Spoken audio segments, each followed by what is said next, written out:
And Varys is like, you'll get me every time.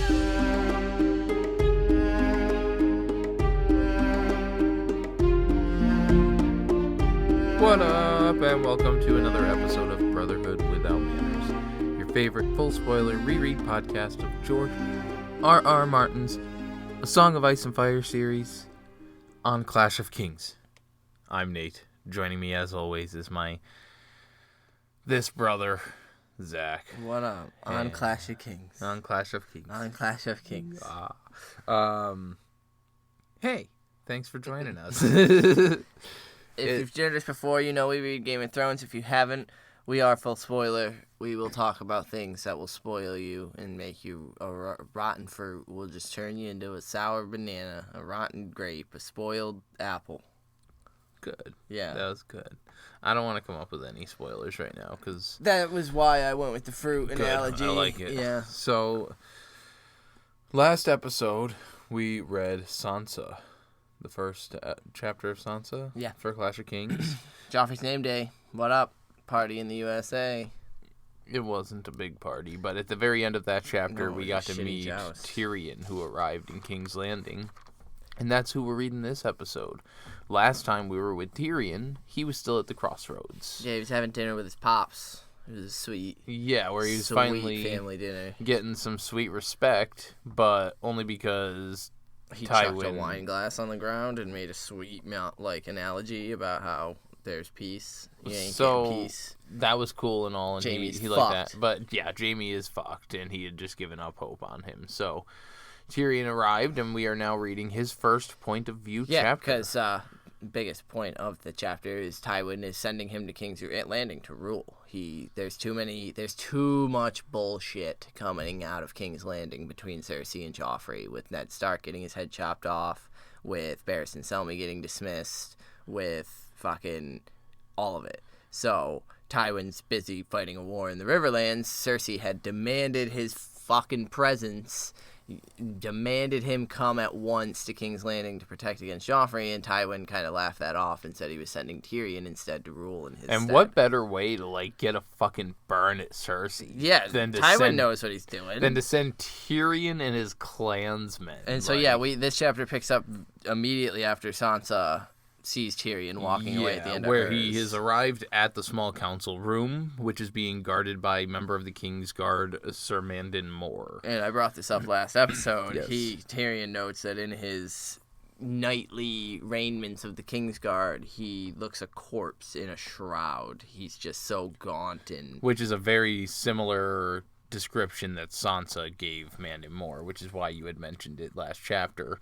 But yeah, so according to Jaime Lannister, this is the most dangerous man amongst the King's Guard. He's the most dangerous. He wears denim and he'll fix your cable. Fuck you. He's the most dangerous because, excepting Jaime himself, of course. Because his face gave no hint of what he might do next. And as Tyrion is approaching and Mandon Moore is... I just want to call him Mandy Moore.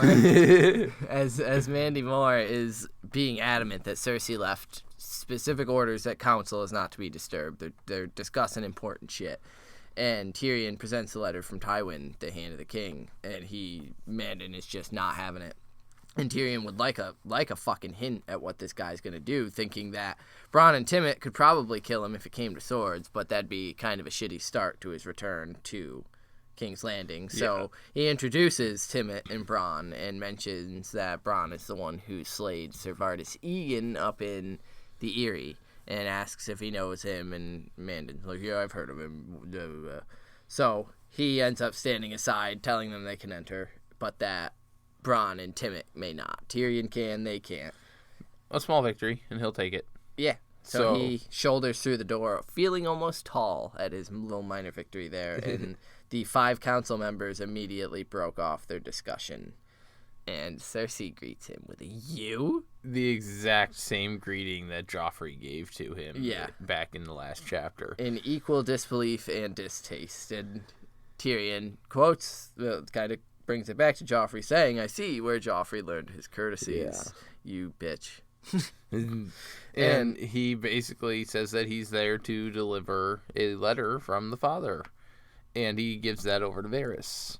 He pauses for a minute, to examine. and I think it's just interesting because Ned Stark did the same thing to examine the Valyrian sphinxes, and he takes on this air of casual confidence because he knows that Cersei can smell fear like a dog. Which is the opposite of what Ned did. Yeah. And it's funny that, so early on in this book, which it was pretty early on considering what occurred in Game of Thrones when Ned did first arrive there and make that, but he went in nervous and cautious. Yeah, we're kind of getting this to the beginning of the same tale again, but with Tyrion, who knows how to play. And so, it's very interesting to see him playing them so well. And I love Varys when he grabs the scroll, because he grabs it and he's looking it over and he's like, it gives every appearance of being genuine. And what a wonderful shade of wax. And Cersei snatches it from him and says, of course it's genuine, and she breaks the seal and reads, and Tyrion just watches her, noticing that she had taken the king's chair, as Joffrey was probably like Robert in that he didn't really attend council meetings. So Tyrion clambered up into the hand's chair, as it seemed only appropriate.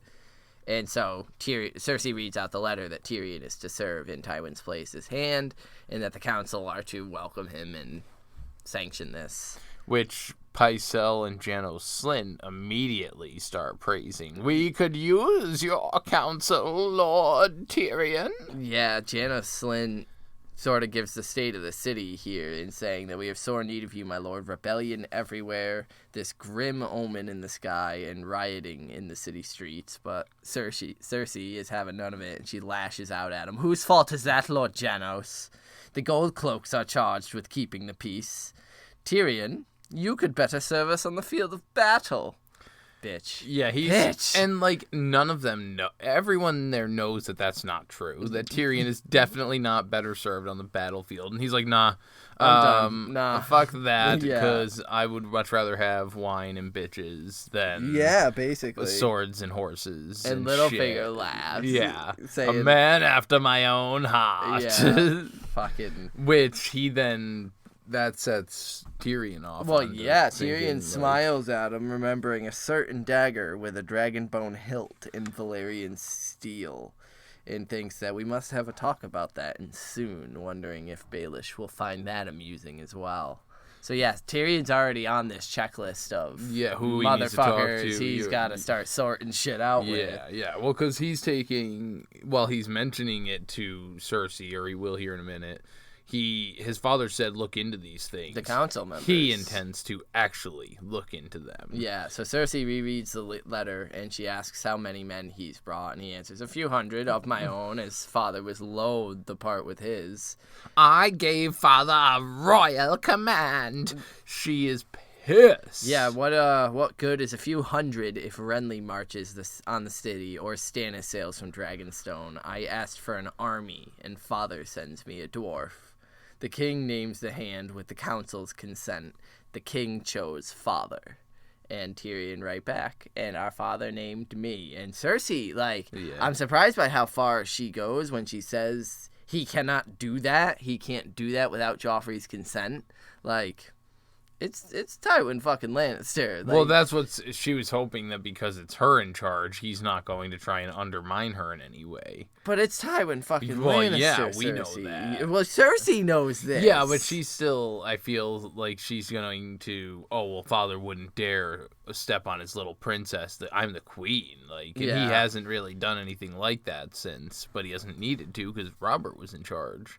But Tyrion asks for a moment alone with his sister, and as they all rise to leave, Littlefinger asks if he should prepare Tyrion's room in Maegor's Holdfast, and Tyrion answers that he's taking Lord Stark's old chambers in the Tower of the Hand. And Littlefinger laughs and says that you're a braver man than me. You do know the fate of the last two hands. And Tyrion apparently knows his history better than Littlefinger. Yeah, no shit. Lists off the last 6 that have died. Yeah, if you mean to frighten me, why not say 4? Because Aerys' last hand was killed during the sack of King's Landing, and the one before burned to death. The 2 before died landless and penniless. My lord father was the last hand to depart, with his names, property, and parts all intact. And Littlefinger just says, all the more reason I'd sooner bed in the dungeons. Yeah. So which Tyrion thinks you may. Yeah. You may get that wish. Might be coming up pretty depending soon. on what I find. But instead he just says, whatever curse lingers over the Tower of the Hand, I pray. I'm small enough to escape its notice. And Slint fucking... yeah, fucking Goyle of the fucking they leave. Series. Yeah, which then Cersei asks if, he came here just to give them history lessons, or if he plans on serving a purpose, basically.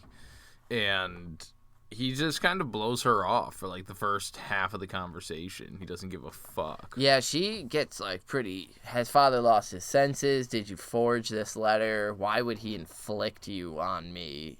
And, yeah, I am Joff's regent, and I sent him a royal command. This is her being pissed that Tywin didn't fucking jump when she said jump. And Tyrion answers, he ignored you. He has a large army. He can do that. Yeah, well, that's it.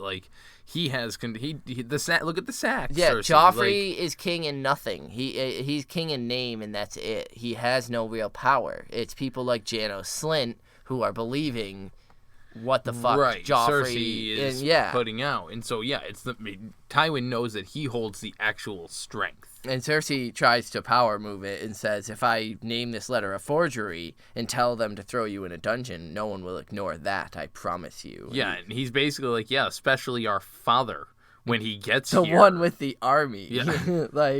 And then he asks her, why throw me in a dungeon, sweet sister? I've come all this way to help you, not hinder our family. And I don't require your help. It was father's presence that I commanded. And I think this is when he's had enough. And he goes, yeah, but it's Jaime you want. Yeah. And she fancied herself subtle, but he had been able to read her like his favorite book. He's been watching her all his life. And now he could read rage and fear on her face. And he goes on to say, Jaime's as much as my brother is yours. Give me the support, and I promise we will have him freed and returned unharmed. And she immediately wants to know how. They aren't like to forget that we beheaded Lord Stark. And he's like, well, we have the 2 daughters, so we at least have that. I saw the older one with Joffrey in the yard. Yeah, and she's like, about that? So we're down to 1. And she tells him Sir Meryn Trant was sent to fetch the younger one, but the dancing instructor interfered, got in between, and she fled, and no one has seen her since. No one. LOL. She's presumed dead. Yeah. And so Tyrion supposes that one Stark girl will have to do. So he asks about the council and if she trusts each of the council members, and she's kind of like, why? What's that got to do with anything? Are we suspecting them of something? Yeah, should we not? And I wrote this quote down. It says she asks what it is that father knows. Well, because she says that she doesn't trust anybody, but that she uses them because they're aligned to her. Yeah. But why? What does father know? And Tyrion says he knows your son's short reign has been a long parade of follies and disasters, and that suggests that Joffrey is being given bad counsel. I mean, that's pretty much why Tyrion is here. That's the gist of it. Tywin's pissed because Ned Stark being killed was an absolute fucking debacle. Selmy being dismissed was an absolute fucking debacle. Right. And she says that Joffrey's had no lack of good counsel. He's just strong-willed, as he always has been. And now as king, he believes he should do as he pleases, not as he's bid. Which, he's still a 13-year-old child. Well, no shit, though. This is the way Cersei's raised him, is to believe that what he wants is what he should get at any fucking moment. And so now suddenly she's like, yeah, no, he's just strong-willed, as he's always been. And Tyrion says, crowns do queer things to the heads beneath them. And he asks the Eddard Stark business, Joffrey's work. And Cersei actually grimaced at this. And because you can see the distaste, which makes me think of our discussion last time and makes me believe more that it might have been Cersei sending word for Ned Stark down to the boatsman there, whoever it was. Yeah, because Cersei was in... to Yoren. She was in to send Ned Stark to the wall. Yeah, she says we had all planned on sending him to the wall. He would be out of our hair. We wouldn't have to deal with him, and that would be just fine. But then Joffrey made the decision. He wanted to give the mob a show. Yeah. And Janos Slynt and Ilan Payne went ahead blithely without a word from me. and the High Septon now claims we profaned Baelor's sept with blood after lying about our intent. And Tyrion immediately latches on to Slynt. So Slynt was part of it, was he? Whose idea was he now? Yeah. Whose idea to grant him Harrenhal? He asks. Now I like this because the Harrenhal involvement, Littlefinger set all that up. Yeah, everything to do with the city. Granted, it was the city watch and the payment and stuff, but Harrenhal. And he becomes Lord of Harrenhal, Littlefinger himself eventually. And we'll also hear before he left, there was mention of when he said "a man after my own heart." He had said some comments about Lysa Arryn and the Eyrie as well being fucking batshit, and he agreed wholeheartedly, which I think is something we kind of forget when we get further in, and Littlefinger is dealing with Lysa Arryn. Yeah, that's he's aware of that psycho shit, and he has to deal with it to get his fucking master plan in order. Yeah, Cersei tells him that Stark plotted with Renly and wrote Stannis, "We might have lost it all, and it was close. If Sansa hadn't come and told me all of her father's plans," and Tyrion's surprised at that. Yeah, truly, his own daughter. And Cersei kind of explains where Sansa She was at. wet in love with Joffrey. It's such a savage way to describe this young girl. I mean, yeah, she would have done anything for Joffrey until he cut off her father's head. That put an end to that. So, again, we kind of get the other side of it, that, like, Cersei isn't really fooled by Sansa's... She is fully aware of the fact that you were absolutely obsessed with him, up to the letter writing. But once the head thing happens... And, I mean, like, Cersei gets it, because, I think Cersei's able to put herself in the position of Sansa, of, like, if someone did that to her, she would want them dead. Well, and that's it. Cersei was, again, wanted Ned to live. She wanted Joffrey to play this part, and she knows that that's another one of those negative effects. He's now got a wife who's going to try to conspire against them. There is no absolutely convincing her that her mother and brother are traitors, because now she wants him dead for what... And Cersei knows that, which I just think is an interesting spin on it, where we know Sansa is growing and is learning what people want and everything, and is crowing back what is expected of her, but is actually garnering some decent information. But Cersei's aware of it. So next he brings up the dismissal of Sir Barry the Bold. And Cersei just kind of resignedly signs and says, Joffrey wanted someone to blame for Robert. Varys suggested Sir Barristan, and why not? It gave Jaime command of the King's Guard and a seat on the small council, and allowed Joffrey to throw a bone to his dog. He's very fond of Sandor Clegane. Do you think that... Does Varys help Barry across the sea to Dany? I think Illyrio does. So I think Illyrio sends... So Varys wants Barristan to be... on Dany's side, yeah. Over there. God damn it, how early on. I kind of want to keep an eye on it, because it could be intended for Arstan to be going to Fagon and not Dany instead. But he ends up running into Daenerys Targaryen because he's Barristan Selmy, and he's a strong, independent white man. He'd know Varys or Illyrio, but I want to kind of keep an eye on that. But yeah, this is the start of that, I think. This is Varys wants Barristan's good-natured knightliness over there for the people who deserve it. And so, yeah. And then also the fact that Joffrey is just very fond of Sandor Clegane, I think is interesting. And I think that's because Joffrey has this perceived image of Sandor Clegane. Well, he just sees that scary persona. The monstrous hound. Who, since he's there to serve he knows how to survive is by following orders, so he follows the orders, but he's just a big menacing presence. That's not who Sandor actually is. Yeah. And so, Joffrey latches onto that and utilizes it the best way he can. But that's... Fucking Sandor is the true knight. Like, he wants to be that noble, pure, but he wants to live. So Tyrion brings up, too, that Barristan slew 2 gold cloaks when they had tried to seize him at the Mudgates, and Cersei looks very unhappy and mentions that Janos Slynt is not as competent as someone might have wished. And should have sent way more. But then he also continues on that Barristan the Bold's name is practically fucking legend. He and Jaime are the only survivors of Aerys Targaryen's 7. Small folk talk of him akin to Prince Aemon the Dragon Knight and Simeon Star Eyes. What do you imagine they'll think seeing Barristan the Bold riding beside Robb Stark or Stannis Baratheon? I hadn't thought of that. Yeah, Cersei. And but Father did. Yes, that Father is why did. He sent me, to put an end to these follies and to bring your son to heel.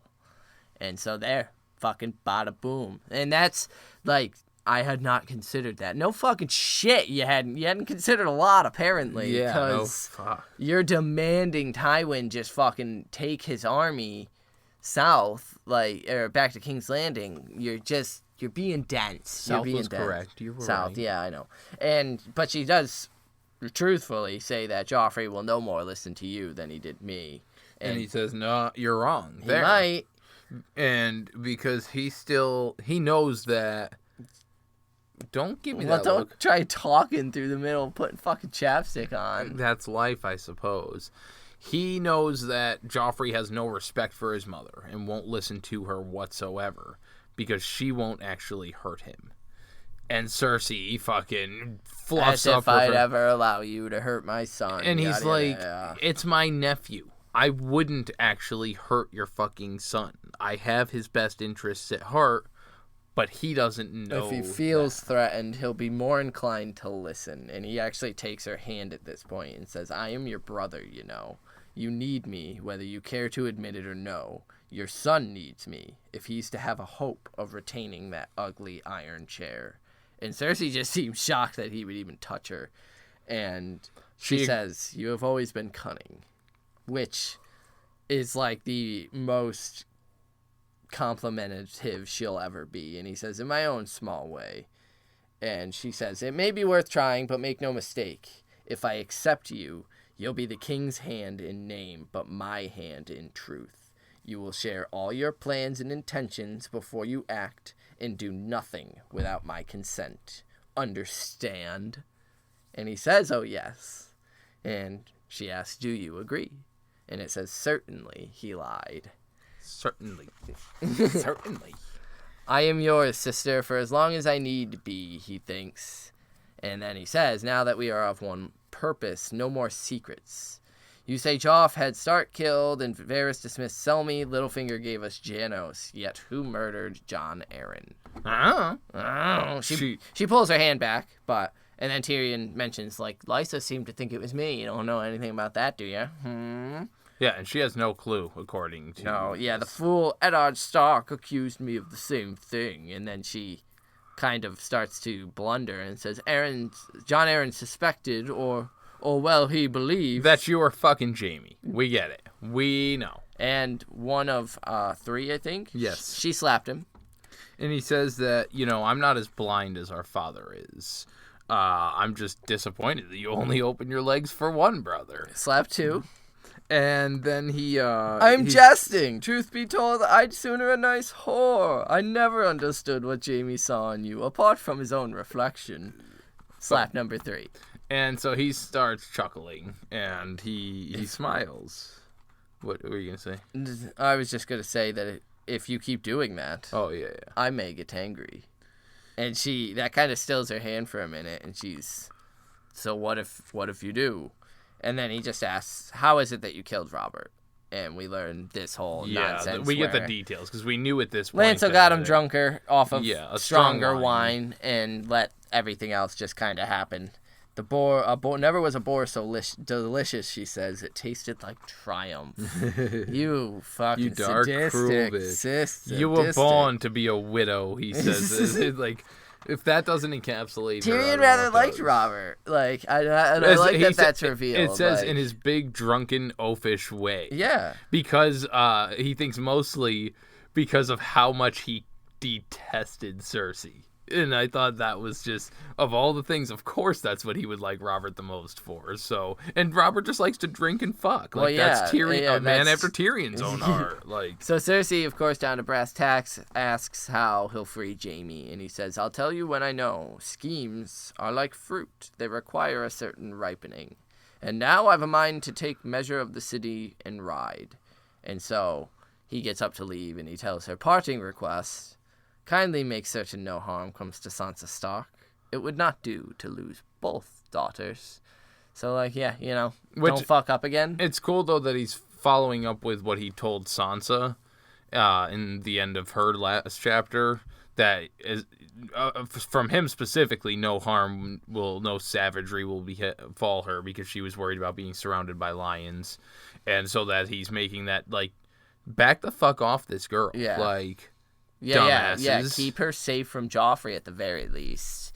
And so, yeah. I think we're going with that, like, because he heads downstairs, or heads outside the door, and he meets up with Bronn, who is no longer with Timett, son of Timett, and he asks where he's at, apparently out exploring, and so he tells Bronn that he's planning on heading to the Broken Anvil, which we know is the inn outside of town a bit, or on the outskirts, and Bronn asks if he wants an escort, but he's declined and told instead to go and get all of the clansmen, help the steward quarter them in the bottom part of the hand of the tower. Yeah, and he plans on calling upon the captain of Cersei's household guard to remind them to recall their oath is to Casterly Rock, not to Cersei or Joffrey. And so I really like that the difference there again between Ned and Tyrion playing the game is that Ned was doing his guard, the Northerners, these outsiders. Tyrion is like, oh, those are your house, Cersei? No, that's our house. Yeah. Come the fuck at me. You want to play this game, bitch? Yeah, no, but his own men are going. Before he leaves the tower, we are going to meet with our small council and take a quick little breather there. We'll be back with you to give some quick socials, and then we'll jump right back into Tyrion 1 from Clash of Kings.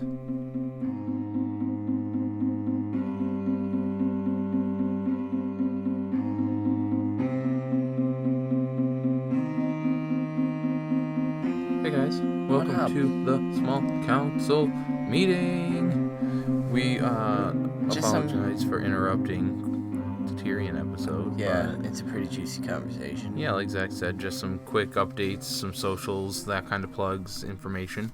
So to start, we may as well begin with the Instagram, which you can always write to us at Manners Without. We've got a message from our Instagram from a S. Roberts, and so she just had to say, I'm back, had to do another bulk intake, listening on that old... We don't use the name around here anymore, but she's now listening on Stitcher, which we are very happy. If you're listening there, please leave us rates and reviews. I believe she did early on, so that's great. She caught up to Tyrion 9 on Game of Thrones, but she's reading Bran 1 in Feast currently, so she's ahead in the reread. Apparently. Reread. So she wanted to just give her book inductee for Game of Thrones, so we're going to give that here quickly. Do you want to read that, Zach? Sure, yeah. She says, when I first read the books, I hated/loved Dany. Her rapid growth into womanhood, yet being a stupid, naive child, gave her this redeeming character that needed an ear pull. Then fell in complete love with TV, first season, Dany. Now in my reread, I still have to give it to her. You get to watch the Stark children grow into their immediate adulthood after a trauma.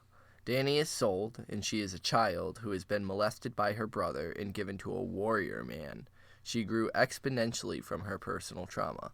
This Dany is still an uneducated-to-life child, super sheltered, and then thrown into a completely different lifestyle and culture. I want to induct this Dany for her ability to adjust and immerse herself. Wonderful. Hell of an inductee. Excellent. And she just says, love, love, love your podcast. 3 loves. That's a lot of love. We feel it. We bathe in it. We bask in it. Yeah, and apparently bathe in it. He does that by himself. I'm not present for that because that's weird. But thank you, S. Roberts. There was some numbers at the end of your name, but I'm just going to go with S. Roberts. Works for me. And so, yeah, if you want to write into us, as S. Roberts just did, and give us an inductee on anything, you can reach us many ways. She, as we mentioned, was Instagram. They got us there at Manners Without. That's also my Twitter, at Manners Without. Zach is on Twitter, at Carstark92. I'm kind of on Twitter. That's C. Carstark, not K. Carstark, because reasons.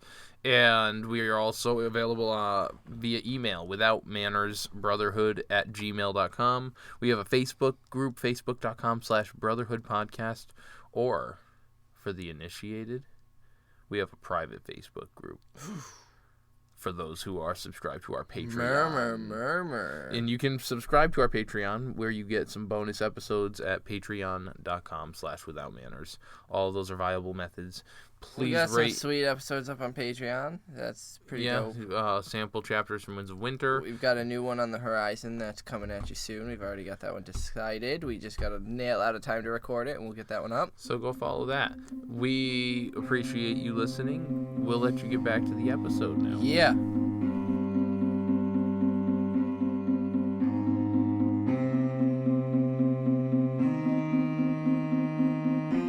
So an hour later, he rode from the Red Keep with a dozen Lannister guards, and as they passed beneath the mounted heads, the ones with tar that Joffrey's kept up there, he orders them taken down and given to the Silent Sisters for cleaning. Because even in war, certain decencies need to be observed. Yeah, and the head of the Lannister guards there that he got... Captain Vylar. Yeah, I like that name. Fucking nobody. I like it. Captain Vylar. You say he's a nobody, but I'm stealing that name for D&D. Word. Captain Vylar says that they've been commanded to leave them up until the 3 empty ones are filled. And Tyrion's like, ooh, let me guess. Robb Stark, Renly Baratheon, and Stannis? Oh, he's 13, yo. Take him the fuck down. Yeah, Tyrion suggests Captain Vylar's head up there, and then he changes his tune real quick and says they'll be taken down on the morrow, sir. And so Tyrion is not at all pleased by what he sees of the rest of the city. A naked corpse being torn at by feral dogs on the street of looms. Does that put it on a... That's a pretty fucking vivid image. Yeah. Like a corpse, a naked corpse torn apart in the streets by a pack of feral dogs. And I just was kind of thinking... Well, because we're building up to the bread riots. Well, I was thinking about the imagery of that and the foreshadowing. And how many different houses have feral dogs associated with them? The only feral dog I can think of is Sandor Clegane. And I feel like it's almost this red herring of Martin trying to, he was just talking about how the Cersei just referred to Joffrey throwing his dog a bone. And then now, this feral pack of dogs. And so I feel like it's him kind of making you think that that Clegane's this terrible, awful, horrible person. This is how feral dogs act, and Sandor's just a feral dog. But I'm probably just reaching. Tyrion goes on to note that the markets are conspicuously empty of any farmers selling any type of food. One man is actually selling rats. And he asks Vylar about the food, and he answers that the roads are closed, both south and west, with Renly doing his shit and everything else. He even says, though, that the rats still look more enticing than some of what the butchers in the area have to offer. And then he points out that it appears that it's cheaper to hire sellswords by the bakers than the bread itself. He asks what Cersei's done about it, and Vylar answers that she's taken steps to restore the king's peace, bolstering the defenses of the cities. There are arrows and swords being crafted daily, and the Alchemist Guild has pledged 10,000 jars of wildfire. And Tyrion shifts uncomfortably in his saddle, pleased that Cersei had not been idle about the city defenses, but wildfire was treacherous stuff, and 10,000 jars could turn all of King's Landing to cinders.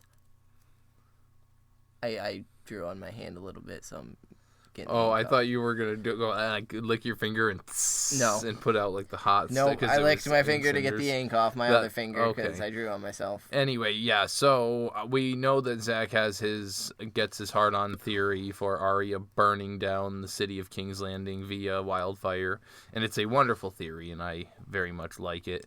How much do you think do we learn how much of this wildfire he uses in the Battle of Blackwater? I believe Tyrion does have in book encounters with the Alchemist Guild, and we will learn the exact number. I think it's somewhere around 8,000 jars are actually ready to be good to go, but I could be wrong on that. But I'm pretty sure that we will get a scene down where they're kept. And so, he asks how Cersei plans to pay for all this nonsense, because it ain't no secret that Robert left them in debt. And we learn that Littlefinger has put up this very clever but cruel fucking tax, because since everybody fled the city due to just nastiness and craziness, to the city, and more were fleeing back and trying to return into the city, there was a entry fee, an entry tax into King's Landing. And so those that, because he saw a lot of these people on the road, families, and poor seeing farmers, that what little they have, they now have to pay for the safety of putting that wall and they'll between them and happily the do war. so. Yeah, and so it's desperation. It's taking advantage of these people's desperation, which clever and cruel. Like, they're gonna pay it, but they need that money to survive, and now they're in the city but poor. Yeah. And so that's where the feral dog, the hunger is coming in. They've got thousands of starving people. So Tyrion, continues forward and arrives at the Broken Anvil. And I just thought of it before we get too far, just to go back to that rat salesman. Before Yoren got Arya and before Ned was beheaded, she was catching rats and pigeons and looking to sell pigeons trying to and peddle shit them. and like. That was before Ned Stark died. Right, now there were tarts on the street being sold. Right, still at that point. And how much it's changed since Joffrey's taken rule. It's crazy. Yeah. It's crazy. Yeah, it's the descent of this. Because, we got no one was interested in Arya because she wanted to trade a rat for something. And people looked at her in disgust. And now rats being peddled, and it's one of the most appetizing looking things. So, I think it's definitely intentional that we've gotten these two different looks. But a boy runs out and helps Tyrion down off his horse, and he tells Vylar that he's going to be spending the night here. And Vylar kind of argues for a minute, but he's like, whatever, shut the fuck up, I've got sends this. them away. Yeah. He enters the inn of the Broken Anvil. And it's a party in here. Motherfuckers having a great time. The familiar sounds of Chella and Shay laughing and telling stories around Shay's the hearth. Chilling at a table with 3 black ears, the 3 he'd left to guard her, and a plump man whose back was to him, who Tyrion assumes at first to be the innkeep, until Shay calls him by name when she sees Tyrion. "Oh, Tyrion, my lion," and Varys rose, saying, "Oh, my lord, I'm so glad to see you," wringing his powdered hands together. And Tyrion is basically like, fuck, how did he must have left me and then walked straight here. Like, you son of a bitch. How did he find them so quickly? And Varys continues, saying, "Forgive me, I was just taken by a sudden urge to meet your young lady." And Shay likes that and says, "You're half right, my lord." And Tyrion begins to think 18 and a whore, but quick of wit and mind. Damn you, eunuch. Yeah. And he's panicking here. He's like, fuck. Someone knows. And Chella tells how Chella just goes on this fucking spiel about how she leaves enemies alive to prove that you don't fear your enemies because they can return to you, but you've already defeated them. And Tyrion, while looking at Varys, says, "A problem I will never face. I'm terrified of my enemies, so I kill them all." And Varys giggles and asks if Tyrion will join them for some wine. And he agrees, seating himself beside Shay.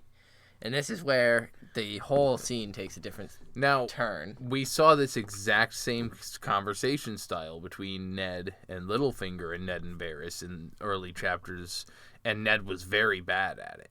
And but he vocalized it as well. "I see this battle of words that you're playing, and I don't like it because that's not the stuff I like." Whereas Tyrion accepts it and says, "I can do it too." He understood what was happening here, even if the girl and Chella did not. Varys was delivering a message. When he said, "I was taken by a sudden urge to see your young lady," what he meant was, you tried to hide her, but I knew where she was and who she was, and here I am. He begins to wonder who it is who may have betrayed him to the Varys. Innkeeper, the boy out by the stable, the guardsman. Could be anybody. So Varys goes on talking about how when he returns to the city, he likes to enter through the Gate of the Gods because the carvings on them make him weep every time. They're just so exquisite. The eyes, they're so expressive. They almost seem to follow you. And so Shay eating it up, promises that, I'll look on the morrow, my lord. She doesn't understand what's happening here. Yeah, and Tyrion's like, yeah, no, don't bother. The eyes he boasts of are his own. He means that he was watching us from the second we entered the city. Yeah. Like, and it's just so good, because like now, and I think that's George's intent, is in book 1, he establishes the talk, like the Game of Thrones speech, the double speech that we get. But we get Ned, who doesn't want any part of it. And now we get Tyrion. It has trouble understanding. And now we get Tyrion, who can filter it and, like, tell us what's happening, but also be in it. And kind of, we are just kind of learning it through his inner monologue with himself. But it's just so well done. God damn it. But Varys tells Shae, do be careful, child. King's Landing is not wholly safe these days. I love this. I almost feared coming here alone. Lawless men everywhere. Men with cold steel and colder hearts. And Shae jokes right here, saying that she doesn't have to worry. If anyone tries to bother her, she'll send Chilla after their ears, the black ears. Yeah. And Varys is like, you'll get me every time, and like dies. But Tyrion says that Varys hooted as if it were the funniest thing he had ever heard, but there was no laughter in his eyes when he turned them on Tyrion. Because Tyrion thinks that what that meant, I almost feared coming, was I came alone and unharmed. Others can only come with swords in their fists. So, like, yeah, I can walk these streets and, like, damn, it feel good to be a gangster. And I feel like part of it is him also saying, like, well, he can move through the streets unseen and not worry about it. It's more of a... Others wouldn't dare harm him. He comes here as a friend, whereas others are not going to be so pleasant when they get here. Yeah, others are coming with swords in their fists, And then as he turns his laughterless eyes on Tyrion, he says, I should take very good care of her if I were you. I'm indicating Shae. And that's what I think he was saying there, is that, like, while I'm coming here as a friend, be ready, because if anybody else finds out where she is, you're fucked. And Tyrion tells him, I intend to. Any man who tries to harm her, well, I'm too small to be a Black-ear, but... And Tyrion thinks, see, I speak the same tongue, eunuch. Hurt her, I'll have your head. And Varys rises to leave. I only wish to welcome you, my lord, to this fair city. We have dire need of you on the council. Have you seen the comet? And Tyrion answers, I'm short, not blind. And Varys says, in the streets, they call it... In the streets. I love it. In the streets, yo. In the streets, they call it Red Messenger. And they say it comes as herald before a king to warn of fire and blood to follow. And Varys says, may I leave you with a riddle, my lord? And I'm just going to read it. Yeah, before you read it, I just think this is his way of saying, I actually do mean we could use you on the council, and we do want you, assuming you're serving the right purpose. Which of these 4 men are you serving? Yeah. Are you serving any of them or the sellsword, the small folk, the man's man? Yeah, so may I leave you with a bit of a riddle, Lord Tyrion? And he did not wait for an answer.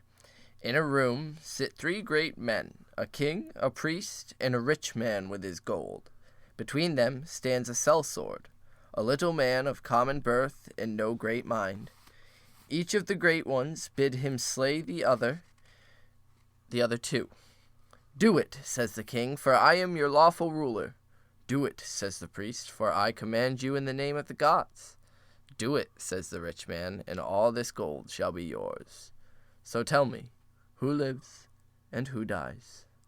Bowing deeply, the eunuch hurried from the common room on soft, slippered feet. So, the riddle is something a lot of people like to bring up with Varys. Right.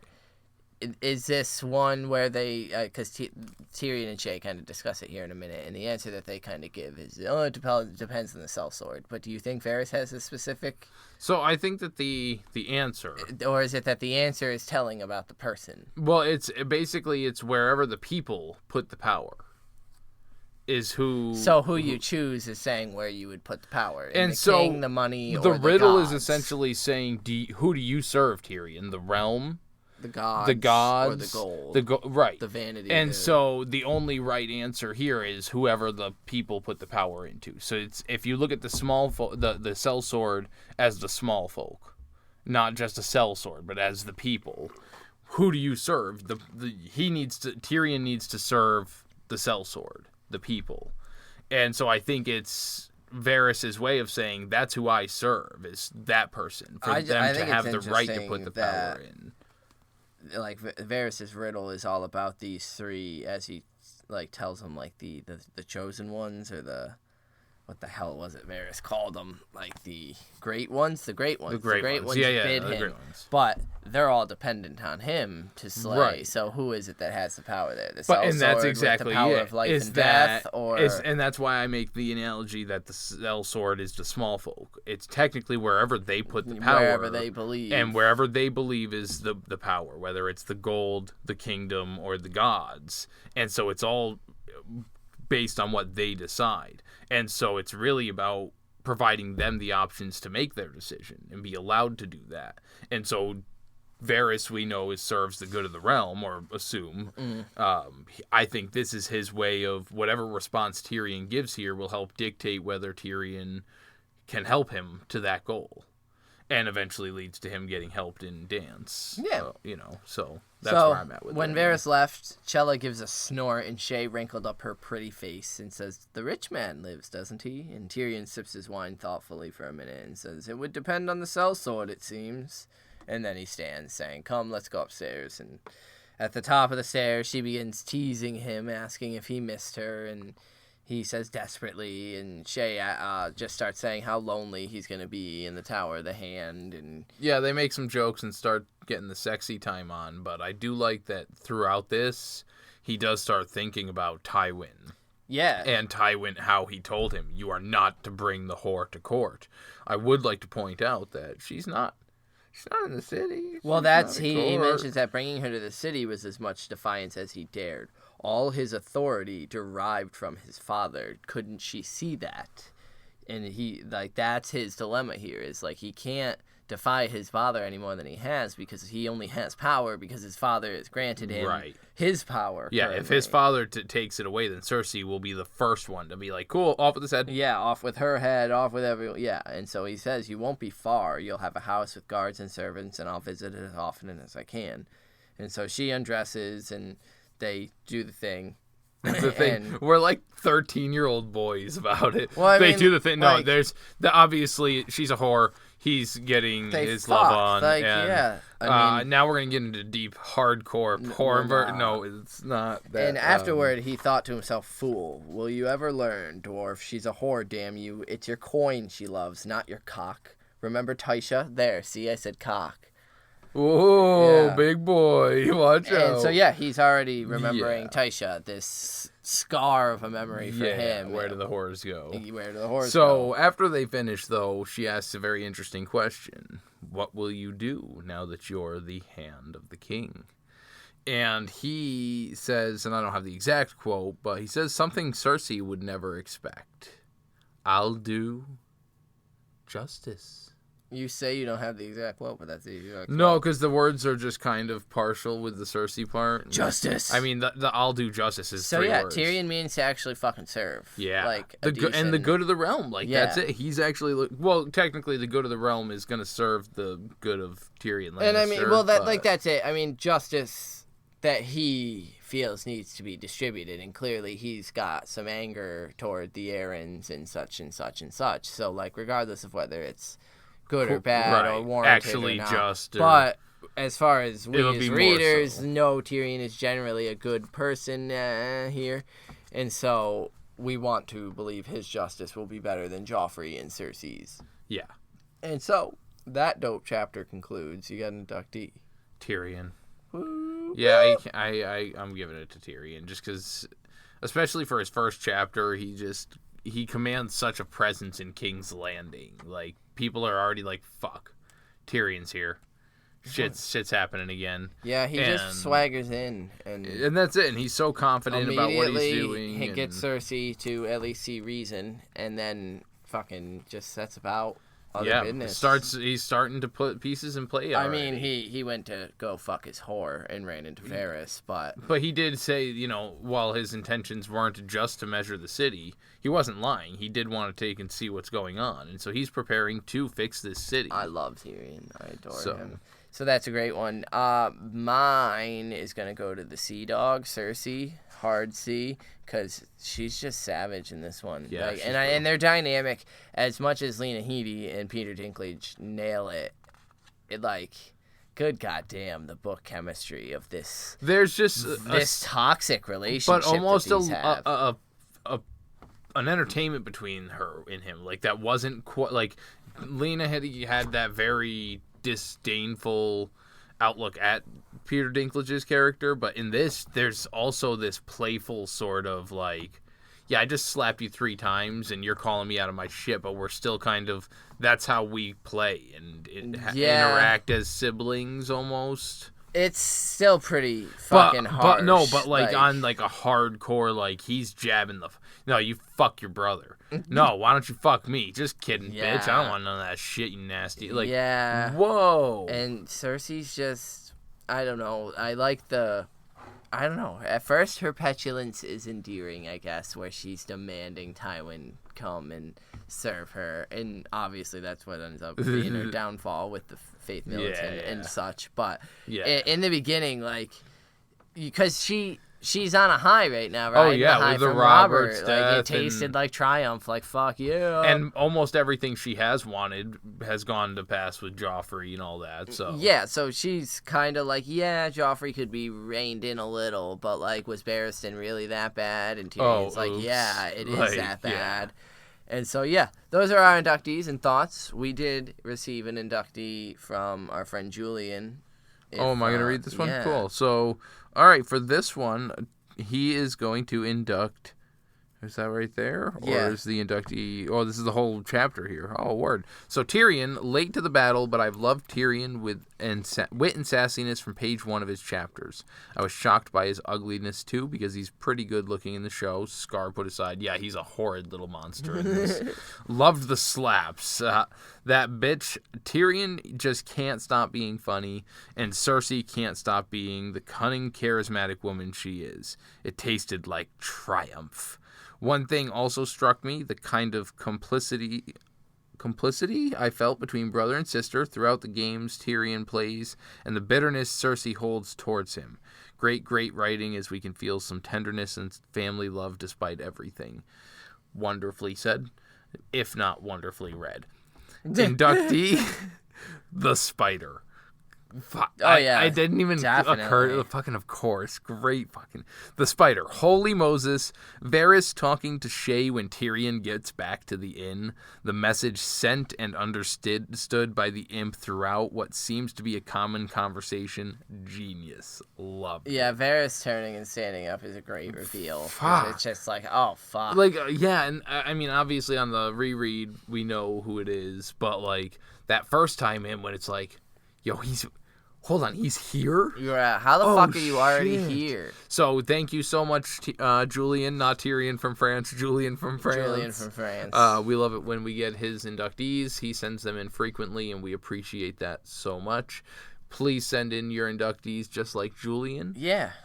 Next episode, we are reading Brandon Stark's first chapter. No, not Ned's brother. Little Brandon Stark. I don't think anybody can I'm aware. So Brand 1 is our next episode, and it's going to be very, very good. I'm very excited for it. Yeah, so I just started notes. I don't have much going yet, but it's gonna be so good. So send us in inductees for Brand 1 of Clash of Kings, and after that we'll be reading Arya 2. And Arya's second chapter. So send us in inductees for that, and we will catch you on the next one. Valar Harris. Peace.